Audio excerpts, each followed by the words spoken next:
Olá, meu irmão, minha irmã.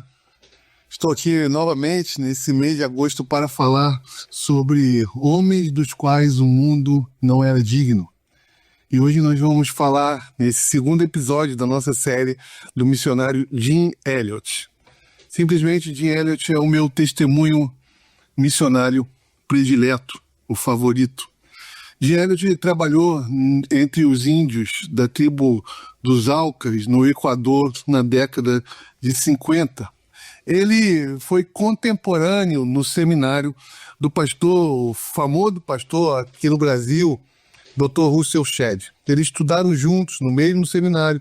Dr. Russell Shedd, quando eles terminaram o seminário, resolveu vir para o Brasil. E Jim Elliot foi trabalhar no Equador como missionário.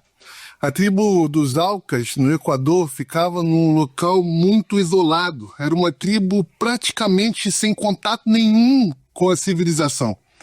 Uma tribo de difícil contato e que necessitava do evangelho. Jim Elliot passou algum tempo lá com alguns amigos, com uma equipe de missionários, tentando contato com aqueles índios, mas tudo isso foi em vão. Era uma tribo muito violenta, era uma tribo muito ameaçadora. E depois de alguns meses lá, junto dos Aucas, ele escreveu uma carta à sua igreja na América, pedindo oração e dizendo que a situação era muito crítica e muito difícil. A igreja recebeu essa carta e escreveu outra carta de volta, convidando ele a voltar. Disseram para ele: olha, volte.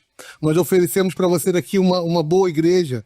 Volte, porque nós prometemos a você que vamos apoiar outros missionários para ir ao mundo. Volta, porque você está correndo risco de morte.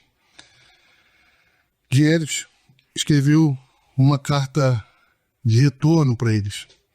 E disse o seguinte nessa carta: olha, vocês não entenderam nada.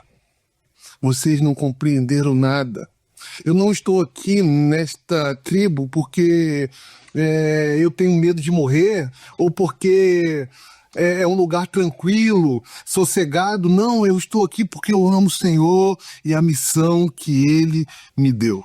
No final desta carta, ele diz simplesmente o seguinte: olha, vivam de tal forma para Deus, que no final vocês não tenham mais nada para fazer para Deus, a não ser morrer por Ele.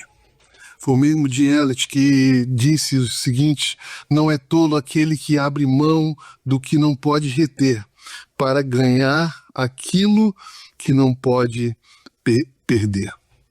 Olha que coisa maravilhosa. Não é tolo aquele que abre mão do que não pode reter a sua vida. Ele abre mão, ele não pode reter ela, ele abre mão, mas ele ganha algo muito maior em troca disso.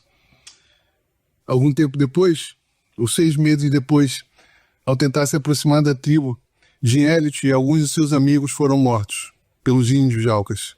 Foram flechados e morreram. As viúvas dos missionários voltaram para a América junto com seus filhos, mas a obra não estava terminada. Aquelas crianças, filhos dos missionários, cresceram, converteram-se ao Senhor e também receberam o chamado missionário e decidiram voltar no lugar aonde os seus pais plantaram a semente. Voltaram os filhos dos missionários, voltaram as viúvas, assim como a viúva de Jim Elliot. E pela providência de Deus, diferente de seu pai, eles obtiveram sucesso. Entraram naquela tribo, levaram o evangelho e houve muitas conversões naquele local. A parte mais emocionante foi o primeiro batismo. No primeiro batismo, quando o filho de um daqueles missionários mortos foi batizar um dos indígenas, um daqueles homens não aguentou a emoção e disse: olha, pare, eu preciso dizer algo antes de eu dizer que eu me tornei verdadeiramente seu irmão. Ele diz o seguinte: foi uma das flechas que matou seu pai, foi atirado por mim. Aquele jovem missionário, pastor agora, abraçou aquele índio e disse para ele: meu querido, todos nós somos pecadores e igualmente nós fomos lavados no sangue do Cordeiro. Aquela tribo inteira se dobrou diante de Jesus e se converteu e se tornou uma tribo plantadora de igrejas na selva equatoriana. Daquela tribo, irmãos, muitas outras tribos de índios no Equador foram alcançadas pelo Evangelho, foram transformadas pelo poder do Evangelho, e o Evangelho varreu aquela costa no Equador.